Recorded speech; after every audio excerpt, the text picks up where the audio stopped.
I never told anyone about what happened that week in August 2016. I was 32, working warehouse shifts in a small town called Telford, out in Shropshire. I had just quit drinking that summer, and I thought I was finally getting my head on straight. Most of my mates were either married off or glued to the pub every weekend, and I didn't want to sit around in my flat feeling tempted. So I started walking more, exploring the outskirts of town, just trying to clear my mind. That's how I ended up making the dumb decision to camp in a graveyard. There's a trail north of Telford that leads past some overgrown fields and an old sheep farm. Past that, you hit the Treeline and follow it for about 2 miles before it breaks open to a ridge with this forgotten cemetery. No signs, no markers, no real fencing. Just this little rectangle of land tucked into a slope with a few headstones barely standing upright. I passed it once while walking in late July. The place was quiet, hidden. I thought it might be perfect for a little solo camping trip, something to get away from everything and think properly. I wanted quiet, and that graveyard seemed to promise it. I packed light, tent, sleeping bag, knife, torch, water, oats, some protein bars, and a wind-up radio I kept for company. I left around noon on a Tuesday so I'd get there well before dark. I didn't tell anyone where I was going. I figured it would just be a one-night trip. I didn't even think twice about setting up camp in a graveyard. It was abandoned, and most of the stones were so weathered you couldn't even read the names anymore. The last date I saw was from 1897. When I reached the ridge, the sun was already dipping behind the clouds. The trees behind the cemetery cast long shadows, but the view in front of it, rolling hills, a patch of dead corn, and some open grazing land was beautiful. I set up my tent at the edge, about 20 feet from the nearest headstone. I wasn't trying to be disrespectful or anything. I just wanted a quiet place where no one would bother me. As the light faded, the air got noticeably colder. Even though it had been warm earlier, the graveyard sucked up the heat like a sponge. I zipped up my jacket and sat on a flat rock while I ate. There wasn't much sound, just the wind shifting through the trees behind me. I had a strange feeling in my chest. Not fear, but something heavier, like the silence was pressing down on me. The kind of quiet that gets into your ears and makes your heartbeat sound loud. I tried not to think about where I was. I'd seen cemeteries before. I wasn't superstitious. These were just old bones buried in the ground. There were no lights, no roads nearby, and no houses in sight. That's what I'd wanted, just nature and silence. I lay in the tent around 9 p.m. and listened to the radio a bit. Static mostly. Then I heard an old football recap, which helped me settle down. I fell asleep quicker than I expected, but I woke up again around midnight, freezing. My sleeping bag was zipped, and I had 2 layers on, but the cold was sharp. It felt damp, like something in the ground was rising through the fabric of the tent. I unzipped the flap and looked outside. It was dark, thick dark, with a sky full of cloud cover. I couldn't see the stars. My torch beam only reached about 10 feet before the light got swallowed up. I didn't hear anything at first, just the same wind pushing lightly through the trees. But then I noticed something that still makes my skin go tight. The field just beyond the graveyard ridge, where the land dipped down into a dry patch of grass, had a figure in it. Person. They were crouched low to the ground, almost like they were squatting. No movement, just squatting, staring toward the graveyard. At first, I thought maybe it was a deer or a fox, but this shape was too still, too human. My eyes adjusted a little. It wasn't an animal. It was a man, and he wasn't just squatting. He was watching. I backed into the tent slowly and zipped it without making a sound. I killed the torch. My heart was thudding in my ears. I waited. I didn't breathe too hard, just listened. After maybe 10 minutes, I peeked again. Gone. The field was empty. I didn't sleep the rest of the night. I kept the knife close, tucked in the bag with my hand around the handle. I tried to stay calm. Maybe it was just a farmer. Maybe someone else found this place and had the same idea as me. But who just squats in a field at midnight watching a stranger's tent in an abandoned cemetery? By sunrise, my eyes were heavy, but I still hadn't slept. I packed up everything, ready to leave, but something in me said to stay. I told myself it could have been in my head. I've been stressed lately. No sleep, lots on my mind. Maybe I imagined it. So I stayed another night. I should have left when I had the chance. The second day was quiet. I walked around the area more, followed the ridge east, and found an old dry streambed that led to a rusted gate. It looked like a private farm path, overgrown and unused. There were no tracks, no recent prints. Still, I got a strange feeling the whole walk, like something was off. I'd grown up in the countryside. I knew what a quiet field sounded like. This felt different, like the ground was holding its breath. I made it back by late afternoon. The air felt heavier than before. That cold never left the graveyard area, even with the sun out. I sat against a tree and tried to write in my notebook, but I kept checking over my shoulder. As it got dark, I set up my tent closer to the trees this time. I thought maybe I'd feel safer backed into the woods rather than exposed on the ridge. I ate early and climbed into the sleeping bag before full dark.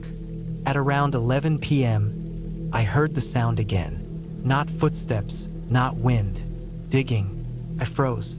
I knew that sound, dull and dry, like something being scraped out of soil with a metal edge. Not fast, but steady. I unzipped the tent slowly and crouched outside, trying to keep low. The moon was faint behind clouds, but I could see well enough.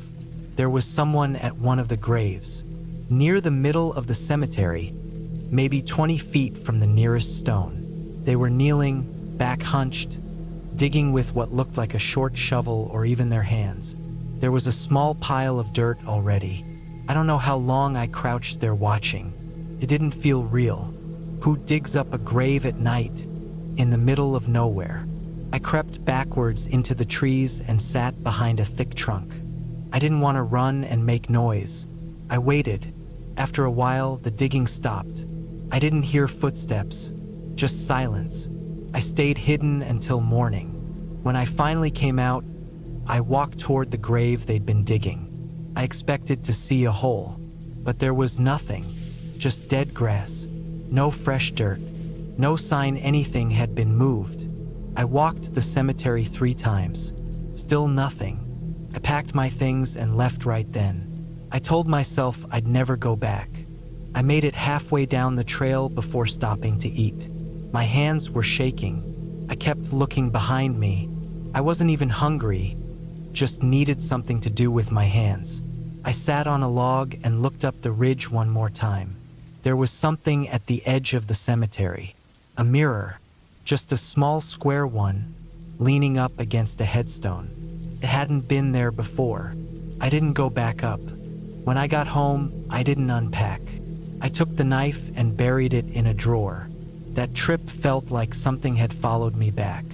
The nights after that, I kept waking up sweating. I checked the windows. I kept the lights on. Every time I walked home from work, I felt like someone was a step behind. A week later, I went back. I don't know why. Maybe I wanted to prove to myself it was all in my head. Maybe I needed closure.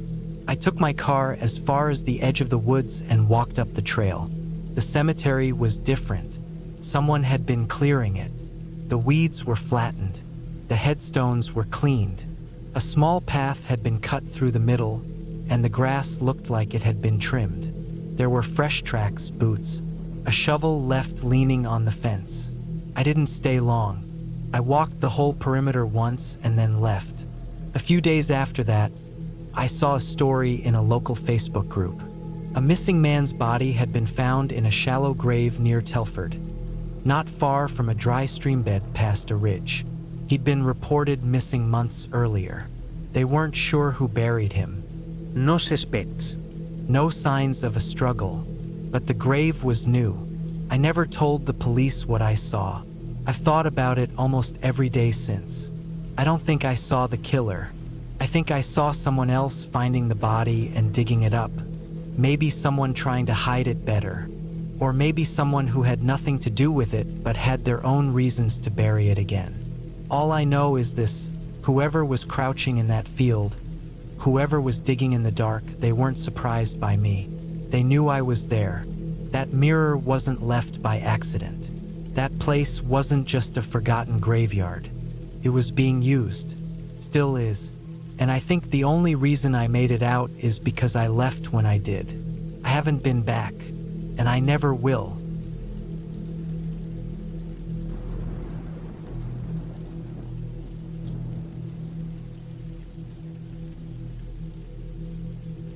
It was late September 2016 when I took time off from work to spend a few days in the countryside with my wife, Hannah. I was 33 then, and she had just turned 31.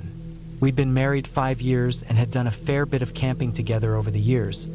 But this trip was the first time we were heading to a spot neither of us had been before. Somewhere a little off-grid in Cumbria, just outside Grasmere. I'd found the place after digging through a forum on wild camping in the UK. A man had mentioned an old forest clearing about 2 miles west of Grasmere village. According to his post, it was rarely visited because it wasn't marked on any proper trail.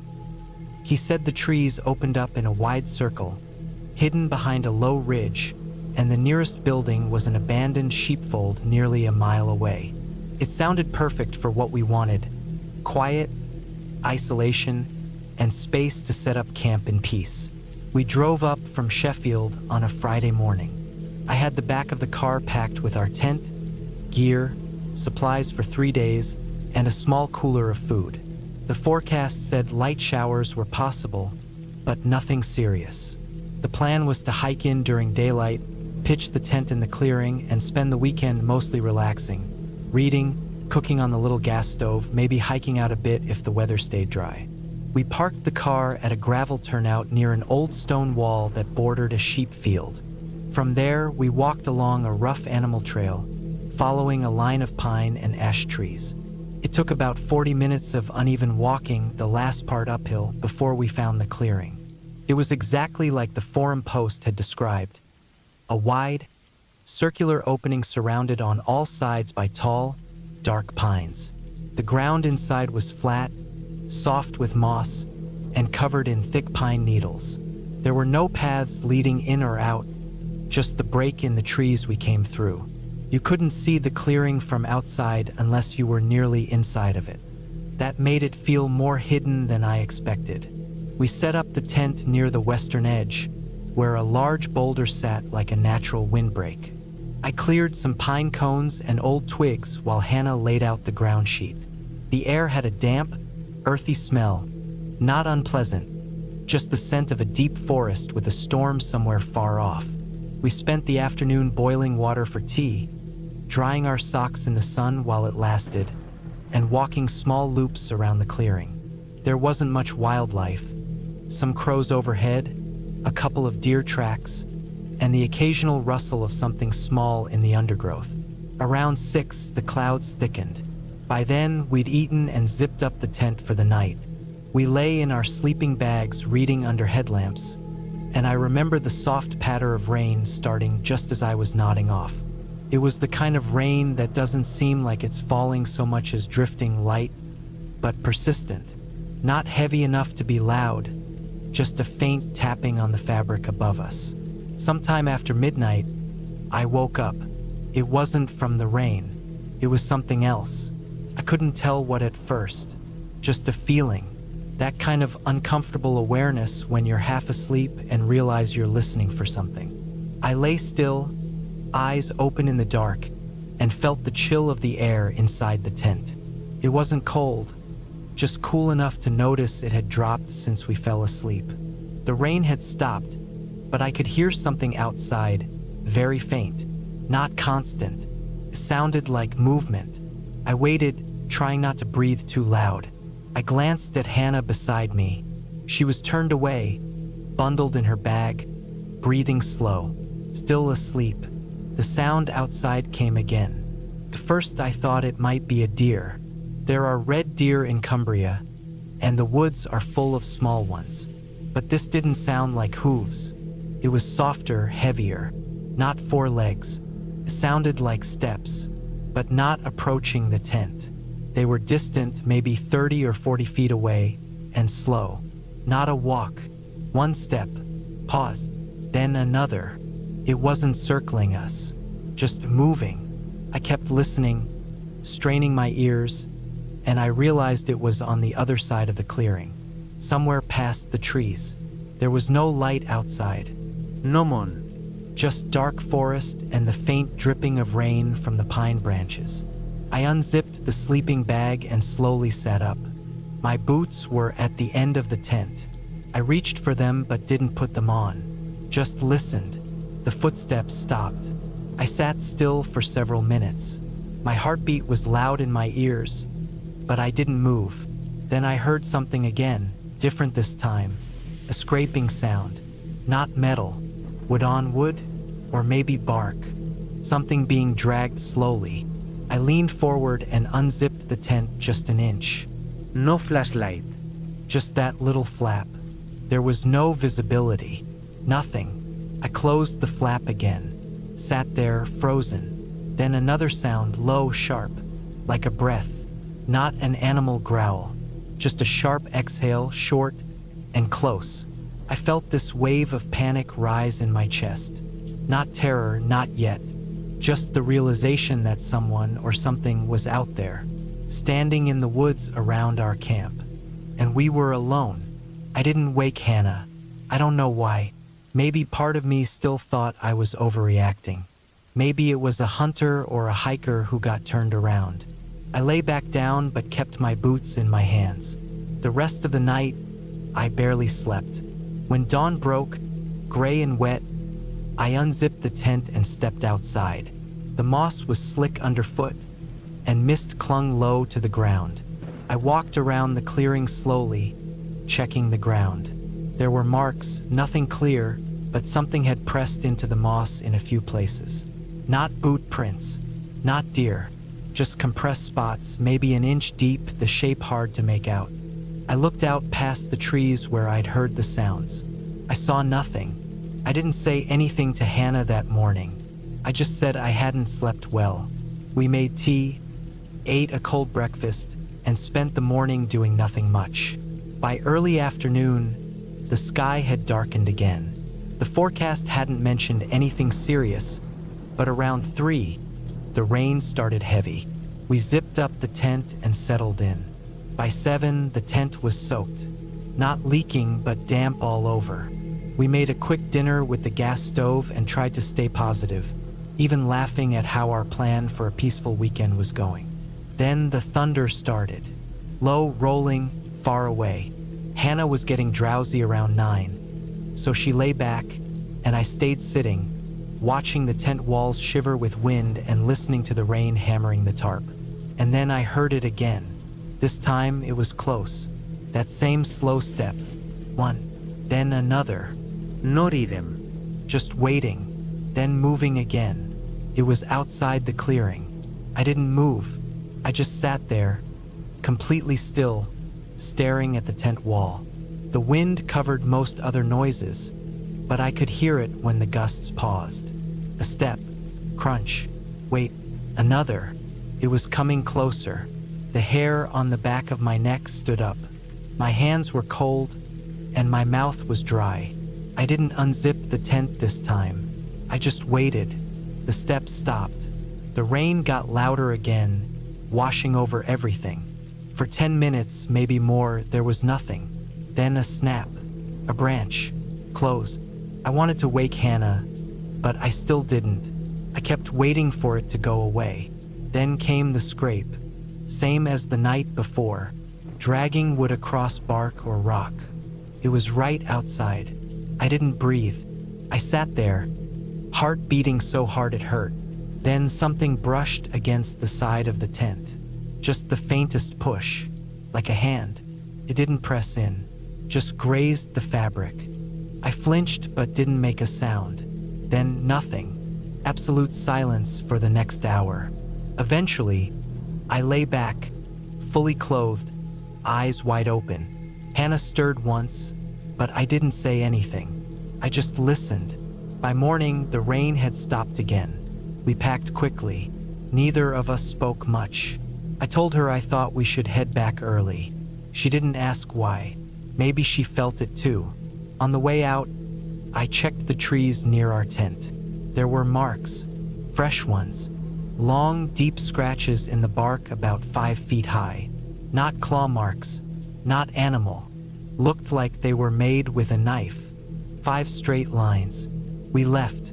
When we got back to the car, the tires were fine, the windows untouched, but the back bumper had 2 dents. Not from a crash, no paint, no scrape. Just 2 perfect, shallow inward punches in the metal, like someone had hit it with something hard. I never reported it, never posted about it.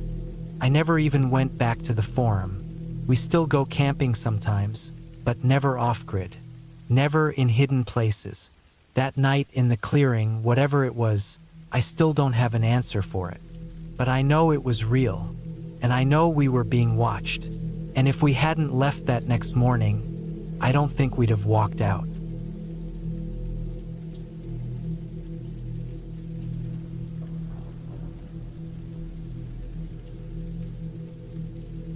I was 32 when it happened. I'd been working construction in Reno for about a year and had started to feel boxed in by the city. Too many cars, too much noise, not enough space to breathe. I grew up in Idaho where you could walk for hours in the woods and not see another soul, so I guess I was just used to that. Every now and then, I needed to get out and remind myself that kind of silence still existed somewhere. It was late October 2016. I had the weekend off and didn't want to spend it in my apartment, so I packed up my gear and drove out toward the Nevada desert. I didn't have a set destination, just a vague plan to find a spot off the beaten path and set up camp. I liked it that way, no campgrounds, no fire rings, no signs, just raw land, some peace, and maybe a cold beer under the stars. Around 3 hours southeast of Reno, I turned off onto a long dirt road that twisted through some low desert hills. It was BLM land, no private signs, no gates, just open country. I remember seeing an old rusted sign that said something like Silver Pine Mining Company, with an arrow pointing toward the hills. I figured it was one of those dozens of abandoned mines scattered through the Nevada backcountry. I wasn't really interested in the mine, just the remoteness of the area. The road climbed steadily and got rougher. After about 10 miles of crawling along at maybe 10 miles per hour, I found a flat patch of dirt near some scattered Joshua trees and set up my tent. There was a dry creek bed a little ways down the hill and a view of some rocky cliffs to the east. It looked like nobody had been out there in years. The only sounds were the dry wind moving through the brush and the occasional bird.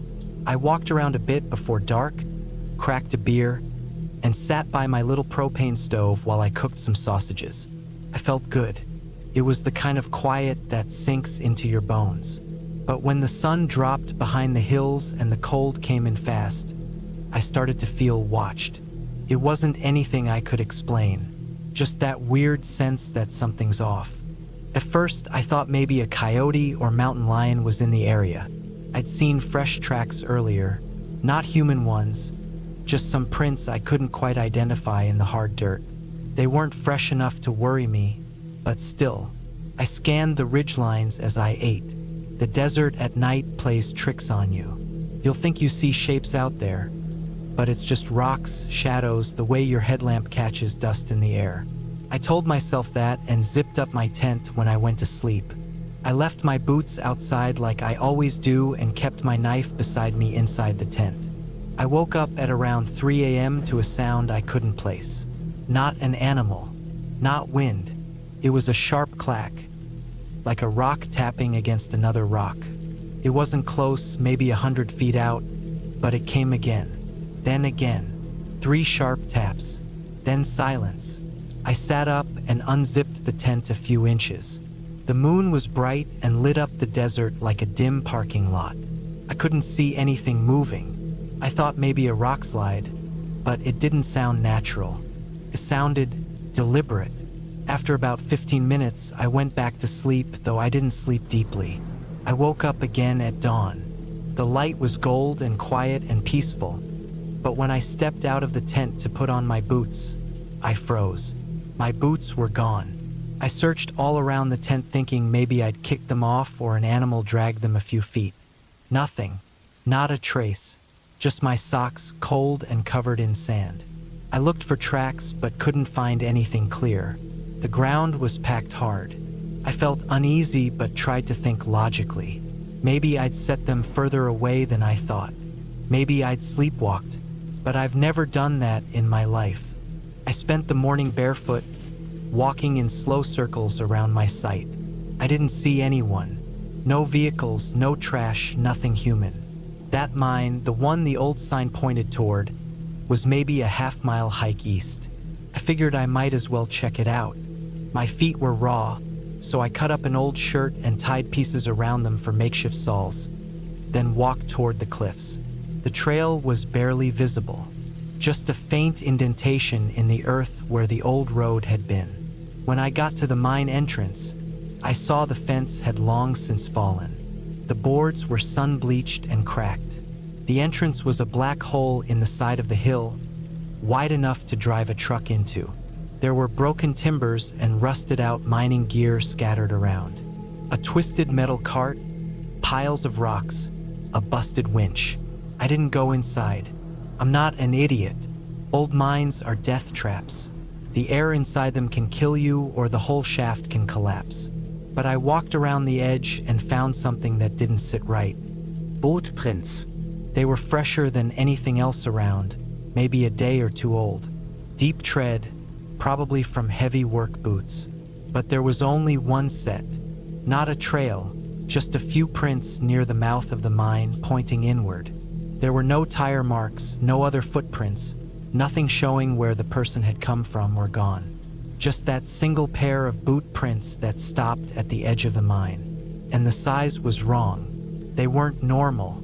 They were long, like someone with clown feet, but the width didn't match the length. They were narrow, almost dainty in the heel, like someone was wearing boots several sizes too big. I felt my skin crawl. Something was off about this place. I hurried back to my site, packed up everything I could carry in one trip, and started walking back down the road barefoot. My plan was to come back later for the rest of my gear once I found a signal or someone to help. I walked for about an hour before I heard the sound of an engine in the distance. It was faint, but definitely a motor, maybe a truck or ATV. I stopped and listened. It echoed off the hills and was impossible to pinpoint, but it didn't sound like it was getting closer, just circling. I hid behind a bush and waited. The sound faded after a while. I didn't see any dust trails or movement, but I stayed hidden for another hour just to be sure. Eventually, I got up and kept walking. When I finally got back to my truck, I nearly screamed. Someone had broken in. The driver's side door was cracked open, and the glove box had been rifled through. Nothing was stolen, just moved around like whoever had done it wasn't looking for valuables, just something specific. My boots were in the back seat. Not thrown, not dumped, placed perfectly upright, with the laces tucked in and the soles clean, like they'd never touched dirt. That night, I didn't go home. I drove into Fallon and got a room at a motel. I locked the door, pulled the curtains, and didn't sleep. I stared at those boots, trying to make sense of it. The next morning, I drove back out to get the rest of my gear. It was gone. The tent, the stove, my backpack, everything. All of it gone without a trace. No trash, no ashes, no footprints. The dirt was smooth, like someone had swept the whole area. I contacted the sheriff's office in Fallon and filed a report. The deputy looked bored, said squatters or desert drifters sometimes passed through those parts, said I was lucky my truck was still there. I could tell he didn't believe me about the boots or the mine. I never went back out that way again. I stuck to national forests and designated campgrounds after that. But here's the part that's hardest to explain. 2 months later, I got a package in the mail with no return address. Inside was a single object, a rock perfectly smooth and round, with 3 shallow notches on one side, like someone had tapped it 3 times with a chisel, just like the noise I heard that first night. I threw it away and moved apartments a few weeks later. I still camp, but never alone, never without phone signal, and never ever near an old mine. Whatever I found out there, or whatever found me, wasn't something I was supposed to see, and I never want to get that close to it again.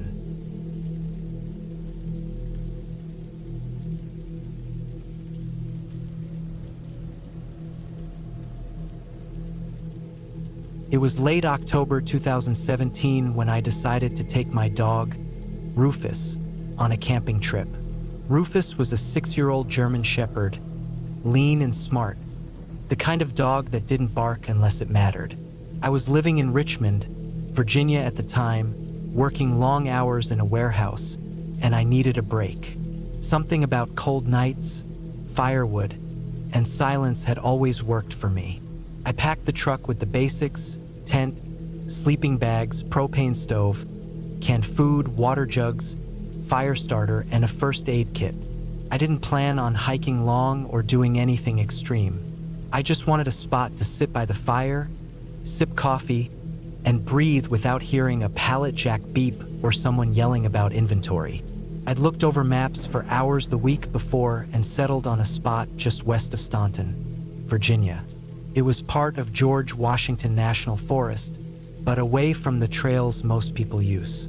I'd found a mention of a decommissioned fire road that cut off into the hills, and I figured I'd follow it in my truck and then go the rest on foot. No permits needed out there, no campsites, no rules beyond the basics. Just forest. Rufus lay in the passenger seat as we drove, his eyes darting to every tree and movement. It was just us. No cell signal out that way, but I'd left a note with my brother and told him when I'd be back, 2 nights, max. The road became gravel about 30 miles past Staunton.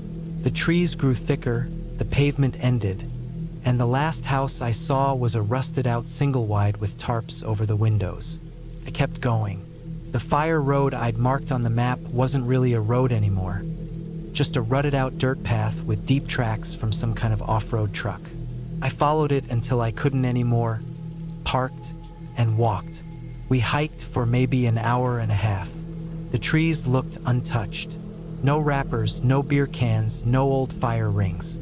That was what I wanted, just forest. I found a clearing on a gentle rise with thick pine overhead and soft leaf litter underfoot. I pitched the tent, set the little camp stove on a flat rock, and cracked open a can of beans to heat. Rufus paced the edge of the clearing, ears perked, then lay down in the leaves with his back to me, facing the woods. The first night was calm, cold but not freezing. I had a fire going most of the evening, fed it with deadfall, and kept my boots on in case the temperature dropped.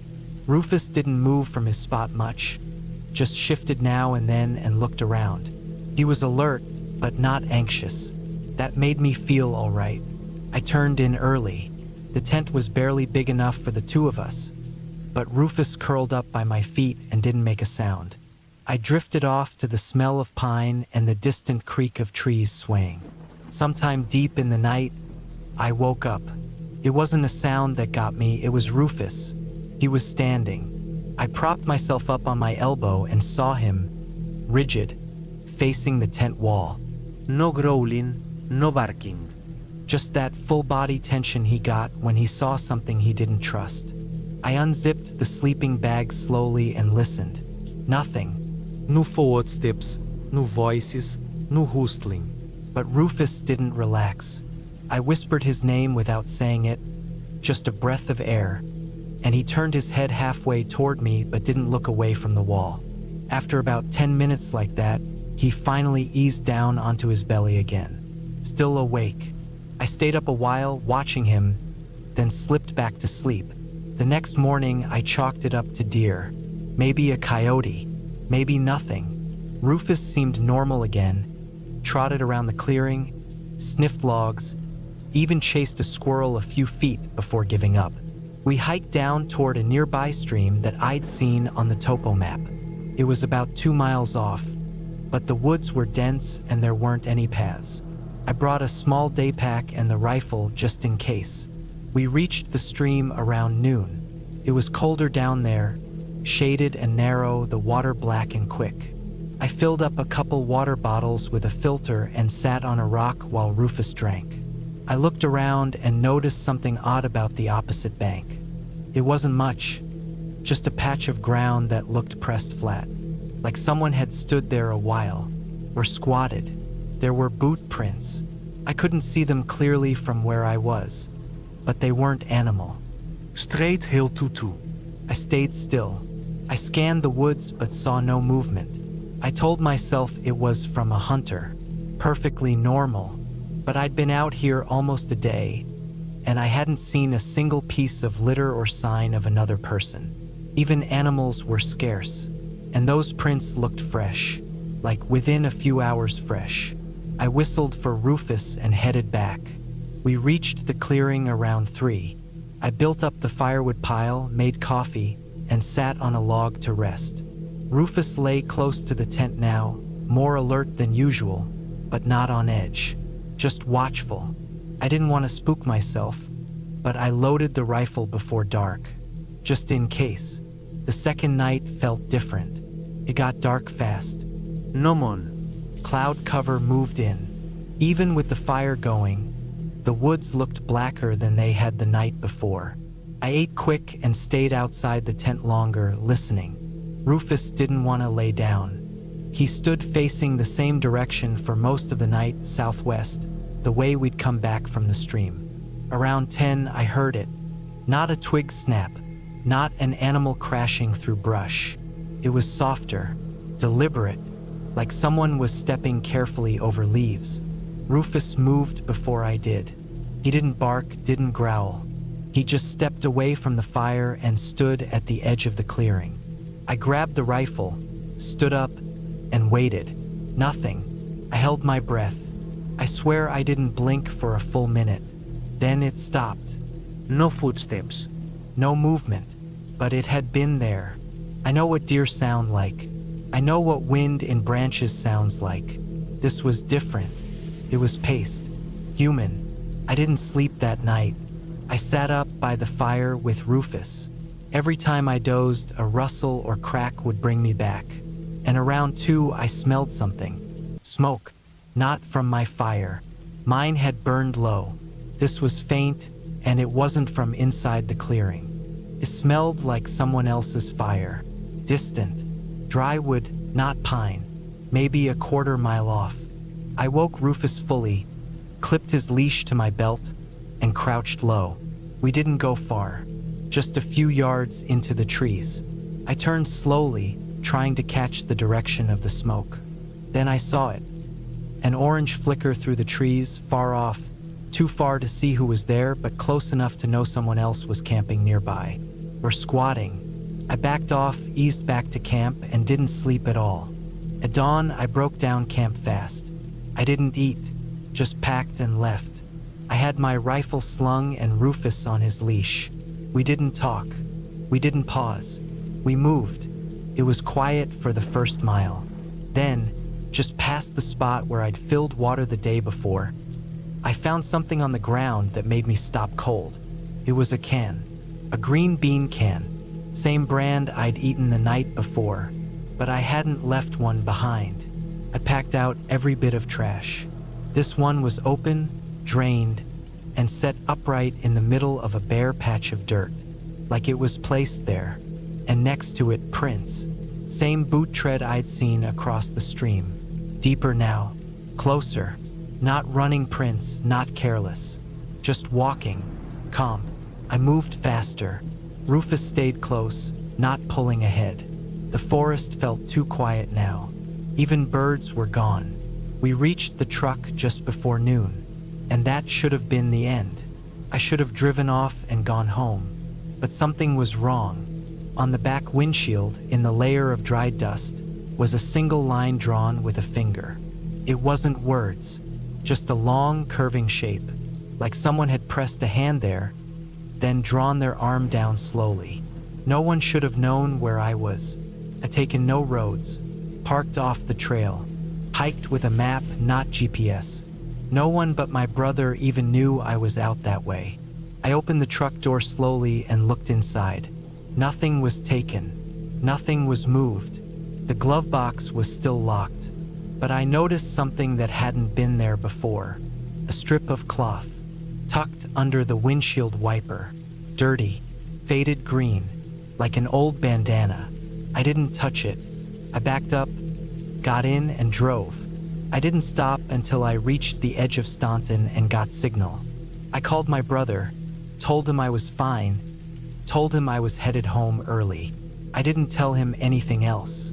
For weeks after, I kept checking under my truck. I changed the locks on my house. I watched Rufus constantly. He was the only reason I knew something had been out there with us. He'd known before I had. I never reported it. What would I even say? That someone had camped near me? That someone had walked through the woods? None of that's illegal. But I know what I felt. I know when I'm being watched. I know when something doesn't belong. Whoever it was, if it was just one person, they weren't lost.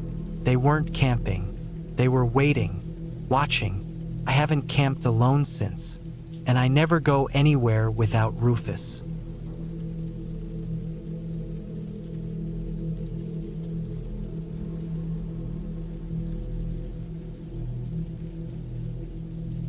It was early autumn in 2016 when I decided to go camping alone for a few days. I was 28 then, working as a technician for a medical company in Bristol. The stress of the job had been building for months, and after a project fell through and I'd spent 2 straight weeks troubleshooting night and day, I just wanted to switch off everything and disappear for a bit. I didn't want a hotel or a caravan. I didn't want people around me at all. I just wanted trees, quiet, and the kind of solitude that makes your phone feel like dead weight. I'd been looking online for quiet spots to camp that weren't too far from home and landed on a forested area just outside a place called Newton Abbot in Devon. The place wasn't too touristy, and from what I gathered, it had trails but not many full-blown campsites. That was perfect. I wasn't looking for the comfort of a public pitch or the company of hikers. I had a decent-sized tent that could comfortably fit 2 people, though it was just me going. I packed a thick sleeping bag, a gas stove, enough tinned food to last 3 or 4 days, 2 torches, a penknife, and a small fire-starting kit.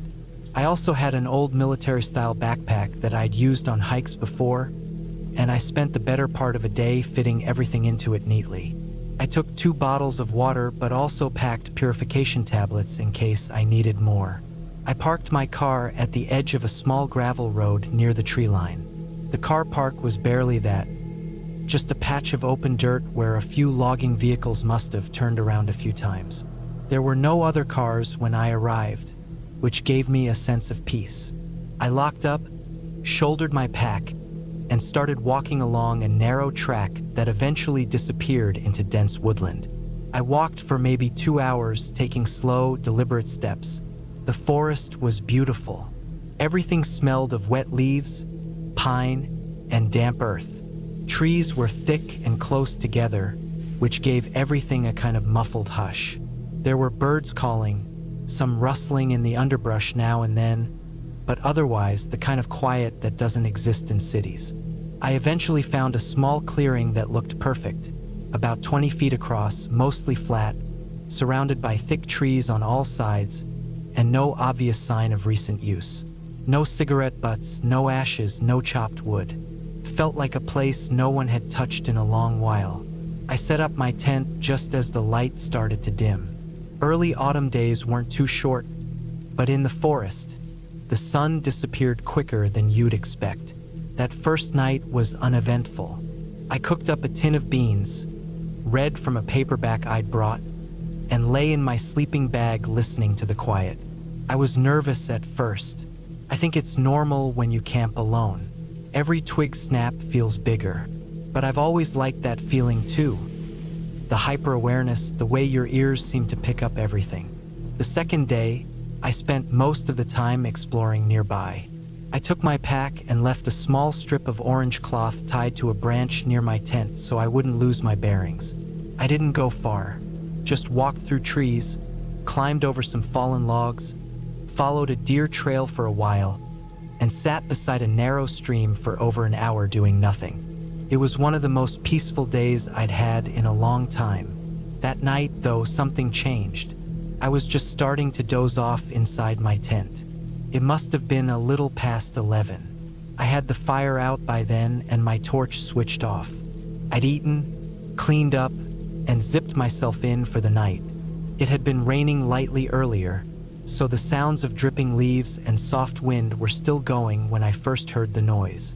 It wasn't loud, just a sharp crack of a twig. It didn't sound like an animal. Animals are quicker, lighter. This had weight to it, like a boot. It came from the trees on the far side of the clearing. I stayed still, heart kicking up a bit, and just listened. Another step, not close, maybe 20 or 30 feet from the tent. Then nothing. I told myself it was probably a deer, maybe a boar, though I'd only ever seen one once in the wild. Still, I stayed quiet for almost 20 minutes, ears straining. I didn't hear anything else that night. Eventually, I drifted off. The next morning, I walked around the clearing and checked the ground. There were a few broken twigs, but nothing I could swear was a footprint. It had rained lightly, and the ground was spongy, so it was hard to tell. Still, I had a bad feeling I couldn't shake. I tried to brush it off, told myself I was just spooking myself, but I didn't go exploring that day. I stayed near camp, kept the fire going longer, even propped a few sticks up near the tent's entrance like a makeshift alarm. If anything came through, it'd knock them over and wake me up. That night, I heard it again. A single footstep, then another. This time I sat up immediately, pulled the torch from under my bag, and waited. I didn't switch it on yet. I wanted to listen first. The steps were slow, almost deliberate, and they were closer than the night before. Maybe 15 feet from the tent. Still outside the clearing, still hidden by trees. I felt that knot of fear rise in my chest. The kind that doesn't really let you breathe. I stayed sitting upright for almost an hour, torch in hand, frozen. Nothing more came. Eventually, I switched the torch on and unzipped the tent just a crack, enough to peek out. I swept the beam across the trees slowly. Nothing, just branches and blackness.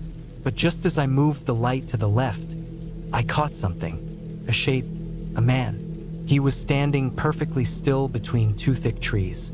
I could only see him for a second before he stepped back into the shadows. I snapped the torch in that direction, but it was too late. He was gone. Just trees again. I didn't sleep at all after that. The next morning, I packed everything up. I wasn't going to wait around to see what he wanted. I stuffed the tent back into my pack without folding it properly and got moving. I had no idea if he'd followed me out there or just happened across my camp. But it didn't matter. I wanted out. The forest didn't feel peaceful anymore. Every rustle felt like someone behind me. Every creak of a branch overhead made me flinch. I walked fast, didn't stop, didn't eat. I had no signal on my phone until I was almost back at the car. When I reached the gravel area, I saw something that made my stomach turn. There was a second car there, an old silver hatchback, mud-streaked, dented on one side. It hadn't been there when I arrived, and it didn't look like it belonged to a hiker. No roof box, no bike rack. Windows tinted, parked at a weird angle half on the verge. I walked to my car and unlocked it with shaking hands, loaded my pack in the boot, and looked around once before getting in.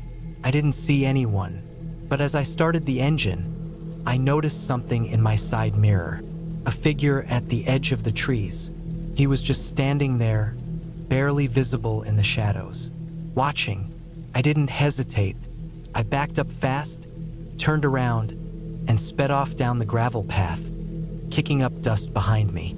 I drove for nearly an hour before I stopped, pulled into a service station, sat in my car, and just tried to breathe.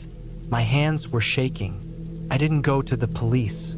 What would I have said? That I saw a man standing near my tent? That he might have followed me?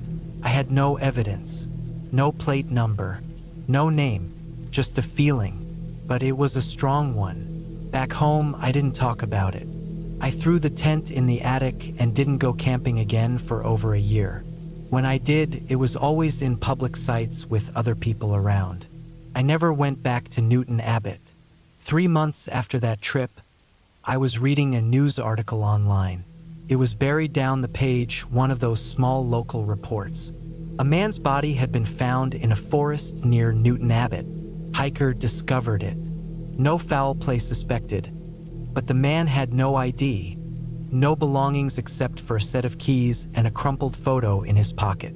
The article included a blurry photo of the man's face taken from CCTV weeks earlier when he'd been seen at a petrol station. My stomach dropped. It was him, the man from the woods. He'd been seen walking, alone, carrying a plastic bag. No one knew who he was. His car, if he had one, was never found. I don't know what he was doing in the woods. I don't know why he was watching me. Maybe he was homeless, mentally ill, just trying to survive. Or maybe he wasn't. I'll never know what would have happened if I stayed another night. But I think about it often. The way he stood there, not saying anything, not moving, just watching. That forest isn't far from civilization. But in the middle of it, when you're alone, it feels like another world entirely. And sometimes someone else is already living in it, and they don't want company.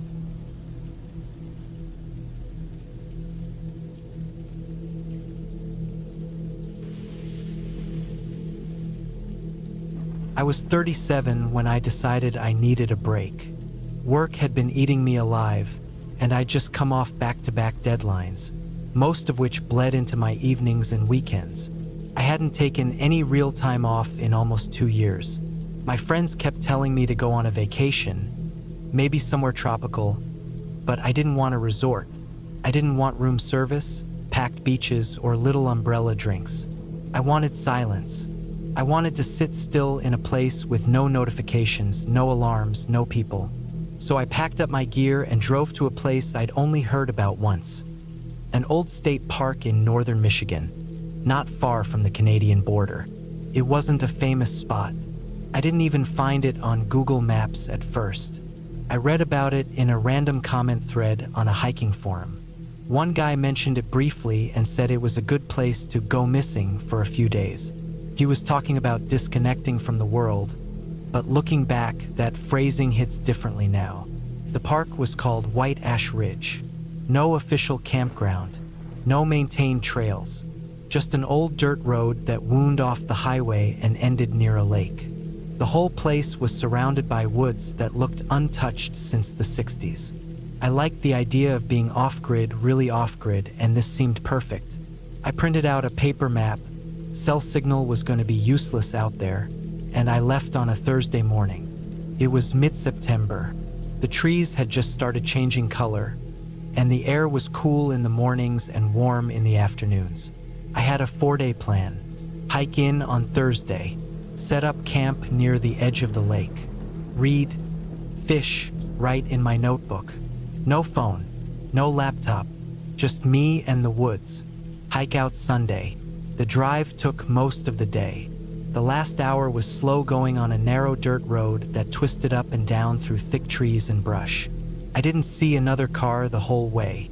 Just a few animal tracks, some rusted beer cans, and a sign halfway up that had been shot through with buckshot. It said, White Ash Ridge, no overnight camping. The sign looked like it had been there forever. The paint was faded and peeling, and it hung crooked on its post.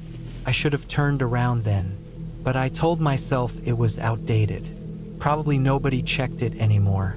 Besides, I wasn't hurting anyone. Just one guy with a tent, looking to be alone for a few days. By the time I got to the lake, the sun was low. The water was calm, flat like a mirror. I found a nice open patch about 20 yards from the shore. Not a soul in sight. No fire pits. No picnic tables. just quiet. I set up my tent, rolled out my sleeping bag, and built a small fire with the wood I brought. I sat there that first night, eating jerky and trail mix and staring out across the lake while the sun disappeared behind the trees. I felt calm in a way I hadn't felt in years. The first day was perfect. The second day, I woke up around 7. There was dew on the tent and a thick mist over the lake. I made coffee on my camp stove and watched a couple of loons glide across the water. After breakfast, I walked along the shoreline with my rod and tried a few casts. The lake didn't have much to offer, but I wasn't in it for the fish. I was just happy to hear birds instead of sirens or email notifications. Around noon, I wandered deeper into the woods, following some faint deer trails. I marked trees with orange ribbon as I went, an old habit I picked up from hiking in Maine years ago. I spent hours just exploring. I didn't bring my phone. I didn't need it. I had my compass, a paper map, and enough awareness not to get turned around. I made it back to camp around 4. Still no signs of anyone nearby, just the trees and the lake. I cooked a can of beans over the fire and sat watching the sun go down again. That night was quiet, almost too quiet, the kind of silence that makes you realize how much noise you're used to.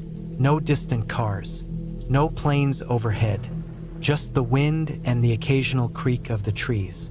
That's when I started to feel something a little off. It was around midnight when I woke up. I don't know why. No loud noise, no nightmare. I just opened my eyes and realized I was wide awake.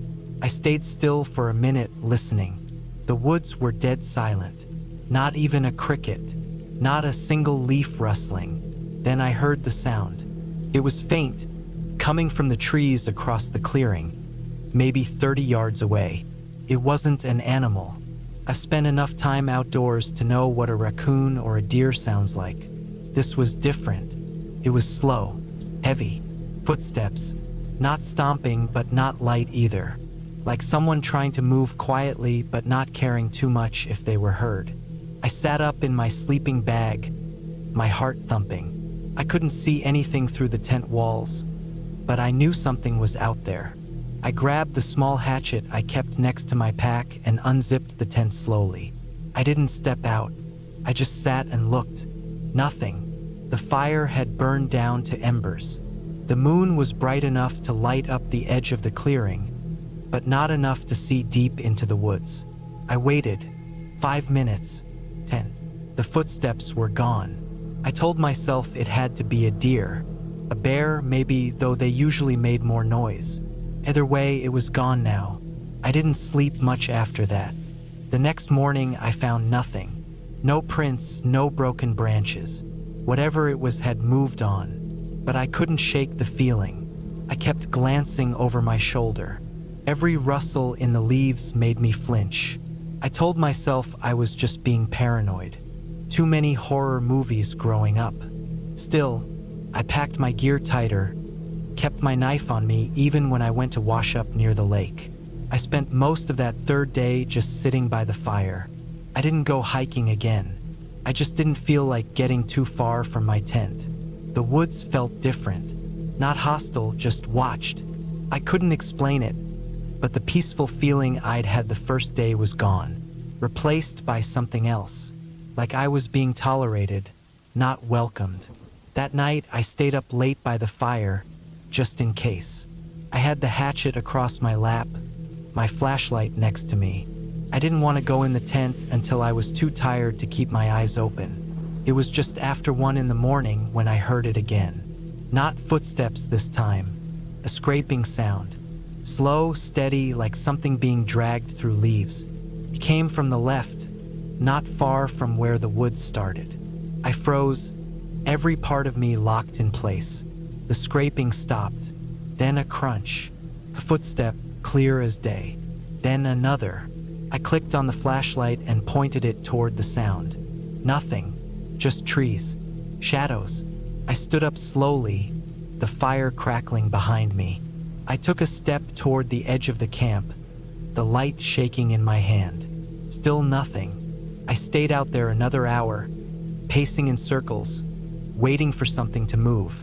But it didn't come back. The next morning, I made my decision. I wasn't staying another night. Whatever was out there, I didn't want to find out. It wasn't a bear. It wasn't a deer. It wasn't anything that belonged in those woods. I packed everything fast, took down the tent in record time, ate a protein bar and started hiking out by 8 in the morning. I followed my orange ribbon markers back the way I came. I was about halfway to the dirt road when I noticed something that stopped me cold. My ribbons were gone, every single one. I tied them high, above eye level, bright orange, impossible to miss. I'd left a clear trail on purpose, but now they were gone. Not snapped off, not shredded, just gone. I stood there in the middle of the trail, my mouth dry, heart pounding. I knew the general direction back to the car.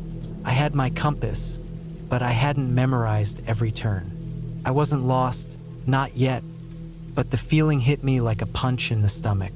I started moving faster, checking the trees, the underbrush. I found one ribbon about 15 minutes later, tied lower than I'd left it. It was on a different tree, pointing in the wrong direction. Someone had moved it. That's when it really hit me. I wasn't alone out there, and whoever else was out there, they didn't want me finding my way back. I stopped using the ribbons. I stuck to the sun, the slope of the land, my compass. I walked for hours, my nerves shot, every sound making me whip around with the hatchet raised. I started to hear things in the brush. More footsteps, crunches, snapping twigs, but always just far enough that I couldn't see anything. Always just out of reach. It was nearly sunset when I saw the dirt road. I've never felt that kind of relief. I practically ran to the car, threw my gear into the back, and didn't look back. I peeled out so fast I nearly took the bumper off on a tree root. I didn't stop until I hit a gas station 50 miles south. I sat in the car for 20 minutes before I went inside. That was 2 years ago. I've gone camping since then, plenty of times, but never alone, and never in a place I don't know inside and out. I still think about White Ash Ridge. I never figured out who was out there. A hermit? A hunter? Someone worse? I don't know, but they watched me. They walked around my camp. They dragged something through the woods in the middle of the night, and they tried to get me lost. I was lucky to get out, and I'll never go back.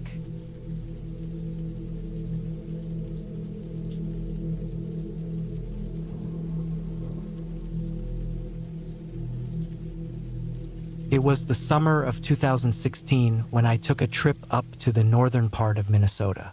I was 39 then, a couple of years out from a divorce I didn't talk about, living in Duluth, trying to piece myself back together with quiet hobbies. Fishing helped, so did long drives. But that week, I needed something that made me feel more alive, or maybe just farther away from the noise of my everyday life. I picked a spot I hadn't camped at before, about 6 miles west of a lake called Portage, just outside a half-forgotten township called Stead. The place wasn't much more than 2 narrow roads and an abandoned grain elevator that leaned to one side. I'd found the location through an old map on a camping forum. It wasn't maintained anymore, but the trail supposedly led to an old fire tower clearing that hadn't been used in over 20 years. It sounded like exactly what I needed. Quiet, remote, and forgotten. I drove out on a Thursday morning. It was sunny and in the mid-70s, the kind of day that makes you forget anything bad could ever happen. I packed my old Subaru with a canvas tent, 2 heavy-duty sleeping bags, a folding table, propane stove, and enough food for 5 days. I threw in a cooler with some cans of beer, dry sausage, apples, and peanut butter. I brought a Ruger .22 for small game, not that I planned to use it, and a bigger hunting knife I kept in the side pocket of my pack. There were no rangers up there, no check-ins. You carried out what you carried in, and nobody came looking if you didn't come back. The drive out was easy enough. Once I got onto the forest road, though, it got rough. overgrown in places, full of loose gravel and potholes. I had to go slow to keep from tearing up my tires. After a while, the road narrowed until it turned into nothing more than a grassy path with tire ruts from someone who must have driven it years ago. Eventually, even those disappeared, and I stopped the car where the forest thickened. I shouldered my pack and walked the last mile in. I reached the clearing around 3 o'clock in the afternoon. It was just like the forum described. The trees opened up into a wide, flat space where the old tower had once stood. The tower itself was long gone, just the base supports still stuck into the ground like old bones. Grass and wildflowers had grown up around them, swaying gently in the breeze. A small fire pit made of dark river stones sat near the center of the clearing. The ground was flat and dry. I set up my tent facing north, where the tree line dipped into a shallow ravine that must have once been a creek. It looked like the perfect place to spend a few quiet days alone. The first night passed quietly. I cooked over the propane stove and watched the sky turn from blue to purple to black. The stars came out in full, clear and sharp like I hadn't seen them in years. I drank 2 beers and fell asleep listening to the wind rustling through the birch trees. The second day, I hiked a bit farther past the clearing, following a faint trail that ran along the ridgeline. I didn't see any other camps or signs of life. No wrappers, no fire rings, not even broken branches. Just forest. I liked that. That's what I'd come for. I made it back to camp by evening, cooked again, and sat watching the trees. That's when I saw something strange for the first time. It was just a flash of movement. Could have been an animal. Probably was. Something low to the ground, dark. I heard leaves shift maybe 30 feet away. I stood still for a while, waiting, listening, but nothing else moved. I went to bed thinking it might have been a raccoon or something smaller. The next day was hotter. I didn't hike far, just down to the ravine where I found some old boot tracks. At first I thought they were mine from the day before, but they pointed in the wrong direction, uphill, coming from the ravine toward my camp. That put me on edge. I stood there a while, just looking down at the prints. They weren't fresh, but they weren't that old either. Maybe a couple days. I tried to tell myself someone else had camped here earlier in the week. Maybe even a hunter passing through. That night, I stayed up later watching the trees. I kept the fire going longer than usual and ate slowly. Every crack of a branch pulled my eyes into the dark. Around 1 a.m., I saw it again, movement near the edge of the clearing. This time it was taller. It wasn't a raccoon. It looked like a man, maybe 30 or 40 feet away, barely lit by the dying fire. He wasn't moving toward me, just standing there. I didn't hear him come up, just saw him standing, right where the light stopped. I froze. My hand was on the knife in my lap. I didn't call out. I didn't want to. I just stared. He turned and walked back into the trees like nothing had happened. I didn't sleep that night. At dawn, I packed everything. I didn't take the tent down, just stuffed what I could into my bag. I was ready to leave. I didn't even cook. But when I reached the spot where the trail should have been, I couldn't find it. I walked in circles, trying to pick up the landmarks, but everything looked different in the daylight. I kept my hand near the knife the whole time. I felt stupid, but it felt worse not to. I finally found the trail again after a couple of hours, but something made me stop walking. It was a piece of trash, an old crumpled plastic bag tied to a branch. I didn't put it there. I didn't bring any plastic bags like that. Someone had been there since I arrived, or they'd been there before and just never left. I went back to camp, partly because I didn't know where else to go, partly because I wanted to check if anything had been touched. The tent was fine. My gear was still zipped, but there were 2 things that weren't right. First, there were boot prints near the fire pit. Same direction, same pattern as the ones by the ravine, but this time they circled the pit twice. Second, there was a short glass, clear, heavy-bottomed, like something from a kitchen cabinet, sitting on the rock beside my stove. It was empty. I didn't bring it. I stood there for a long time staring at it. It wasn't dirty. It looked freshly cleaned. And it was just sitting there like someone had put it down after a drink and forgot about it. There wasn't even a water ring under it. Just glass and rock, like it had been placed there slowly, carefully. I packed again, this time for real. I didn't care about leaving the tent. I grabbed what I could and started hiking out fast. I stayed quiet, listening to everything. No branches cracked, no voices, but the whole time, I had the feeling someone was behind me. I reached the car around 4 in the afternoon and drove without stopping until I hit the next town over. Brainerd, I think. I stayed in a motel that night and didn't even shower. Just sat on the bed and stared at the wall. I kept thinking about the glass. It didn't make any sense.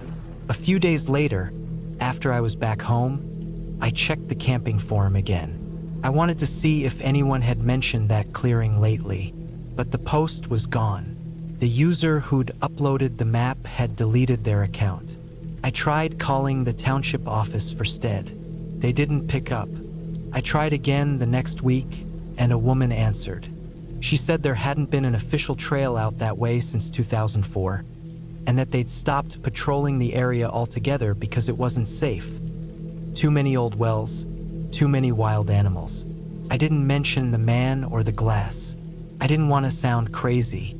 It's been years since that trip, and I haven't gone camping since. I still hike, I still fish, but I stay in motels now, or at least in parks where there are other people. Something about that place wasn't right. Not haunted or cursed, just wrong. I think the man had been living out there. I don't know how long. He didn't try to talk, didn't try to steal anything. He just stood there, watched, and the glass, it felt like a message, like he'd been watching me drink from my cup every night and decided to leave his own behind. Maybe it was a threat, maybe it was a joke, or maybe it was just his way of saying, I've been here longer than you. Either way, I got it. I won't go back.